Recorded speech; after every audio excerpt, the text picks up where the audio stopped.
السلام علیکم ورحمۃ اللہ وبرکاتہ۔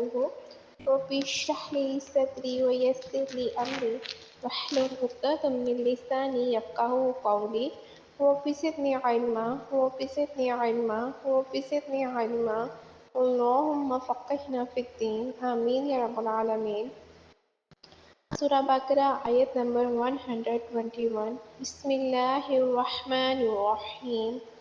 الذین جنہیں آتیناہم الکتاب ہم نے دی کتاب، یتلونہ اس کی تلاوت کرتے ہیں، حق تلاوتہ اس کی تلاوت، اولئک وہی لوگ، یؤمنون ایمان رکھتے ہیں، بہ اس پر، وما اور جو، یکفر بہ انکار کرے اس کا، فَأُولَئِکَ وہی ہم الخاسرون وہ خسارہ پانے والے۔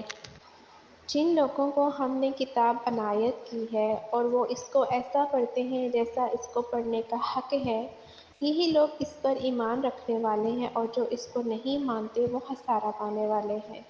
اب دیکھیں کہ اللہ تعالیٰ نے آگاہ فرمایا ہے کہ جن لوگوں کو ہم نے کتاب دی ہے، الذین آتیناہم الکتاب، اس سے مراد اہل کتاب کے صالحہ لوگ ہیں، یتلونہ حق تلاوتی اور وہ اس سے ایسے پڑھتے ہیں جیسے اسے پڑھنے کا حق ہے، یعنی کہ وہ قرآن پاک کو ایسے پڑھتے ہیں جیسے یہ نازل ہوا ہے، جیسے اس کو پڑھنے کا حق ہے، جیسا کہ اس کی پیروی کرتے ہیں، ٹھیک ہے، اس کی تلاوت کو اچھے طریقے سے کرتے ہیں۔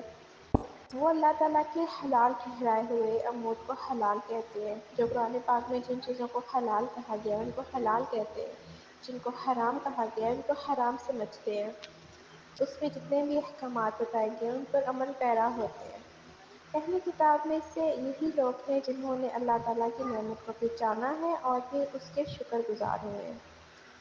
سیدنا حذیفہ رضی اللہ تعالیٰ عنہ بیان کرتے ہیں کہ رسول اللہ صلی اللہ علیہ وآلہ وسلم کا جب آیت رحمت سے گزر ہوا نا تو اللہ تعالیٰ سے رحمت کا سوال کرتے، اور جب آیت عذاب کی تلاوت کرتے تو اللہ تعالیٰ کے عذاب سے بھی پناہ مانگتے تھے۔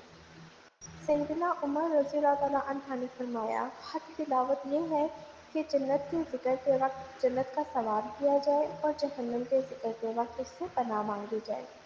اب حق کی تلاوت یہ ہے کہ قرآن مجید کے حلال کو حلال اور حرام کو حرام سمجھنا، جس طرح اترا ہے بالکل اسی طرح پڑھنا اور اس میں کوئی بھی رد و بدل نہ کرنا۔ تلاوت کا حق تب ادا ہوتا ہے جب اس کتاب کی پیروی کا حق ادا کیا جاتا ہے۔ قرآن کریم کی پیروی انسان کو جنت کے باغوں میں لے کر جاتی ہے۔ اولئک یؤمنون بہ یہی لوگ کتاب پر ایمان لاتے ہیں جو تمام رسولوں پر ایمان رکھتے ہیں اور رسولوں کے درمیان فرق نہیں کرتے۔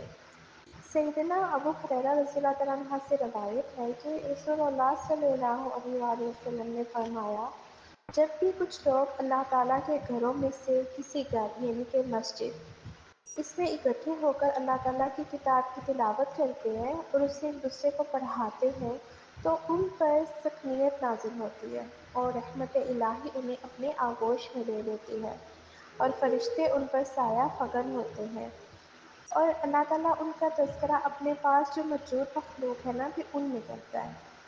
سیدنا عبداللہ بن عمر رضی اللہ تعالیٰ عنہ سے روایت ہے کہ نبی کریم صلی اللہ علیہ وآلہ وسلم نے فرمایا، روزہ اور قرآن دونوں بندے کی سفارش کریں گے۔ روزہ کہے گا، اے میرے رب، میں نے اسے دن کے وقت کھانے اور پینے سے روک دیا تھا، اس کے متعلق میری سفارش قبول فرما۔ اور قرآن مجید کہے گا کہ اے میرے رب، میں نے اسے رات کو نیند سے روکا تھا، میری سفارش قبول فرما، اور دونوں کی سفارش کو قبول کر لیا جائے گا۔ سیدنا عبداللہ بن عمرو بن عاص رضی اللہ تعالیٰ عنہ نے بیان کیا کہ رسول اللہ صلی اللہ علیہ وآلہ وسلم نے فرمایا، قرآن مجید پڑھنے والے کو کہا جاتا ہے، پڑھتا جا، چلتا جا اور ترتیل کر، جیسے تو دنیا میں ترتیل کیا کرتا تھا، تیرا ٹھکانہ وہاں ہے جہاں تو آخری آیت تلاوت کرے گا۔ سیدنا ابو موسیٰ اشعری رضی اللہ تعالیٰ عنہ سے روایت ہے کہ نبی کریم صلی اللہ علیہ وآلہ وسلم نے فرمایا کہ قرآن مجید پڑھنے والے مومن کی مثال سنترے کی سی ہے، جس کا مزہ بھی لذیذ ہوتا ہے اور جس کی خوشبو بھی بہترین ہوتی ہے۔ اور قرآن مجید نہ پڑھنے والے مومن کی مثال کھجور کی طرح ہے، جس کا مزہ تو عمدہ ہوتا ہے لیکن اس کی خوشبو نہیں ہوتی۔ اور اس بدکار منافق کی مثال جو قرآن کی تلاوت کرتا ہے، اس کی مثال نیاز کو کی سی ہے نا، کہ اس کی خوشبو تو اچھی ہوتی ہے لیکن مزہ جو اس کا وہ کڑوا ہوتا ہے۔ اور اس بدکار کی مثال جو قرآن کی تلاوت بھی نہیں کرتا، اس کی اندرائن کی طرح ہے، جس کا مزہ بھی کڑوا ہوتا ہے اور اس کی کوئی خوشبو بھی نہیں ہوتی۔ سیدنا ابو موسیٰ اشعری رضی اللہ تعالیٰ عنہ فرماتے ہیں کہ قرآن حکیم کی اتباع کرنے والا جنت کے باغیچوں میں اترنے والا ہے۔ اب لاسٹ میں دیکھیں، وَمَن يَكْفُرْ بِهِ فَأُولَٰئِكَ هُمُ الْخَاسِرُونَ، اور جو اس کے ساتھ کفر کرتا ہے تو وہی لوگ خسارہ اٹھانے والے ہیں۔ یعنی کہ جو کفر کا رویہ اختیار کرتا ہے وہی خسارہ پاتا ہے، وہی نقصان میں جاتا ہے۔ اب اس سے مراد کیا ہے کہ جو اہل کتاب یعنی کہ نبی کریم صلی اللہ علیہ وسلم پر ایمان نہیں لے کر آتا، کتاب پر ایمان نہیں لے کر آتا، تو پھر وہ خسارہ پانے والوں میں سے ہے، یعنی کہ وہ نقصان اٹھائے گا اور وہ جہنم میں جائے گا۔ اللہ تعالیٰ ہمیں ایک سچا مومن بننے کی توفیق عطا فرمائے، آمین۔ جزاک اللہ خیر۔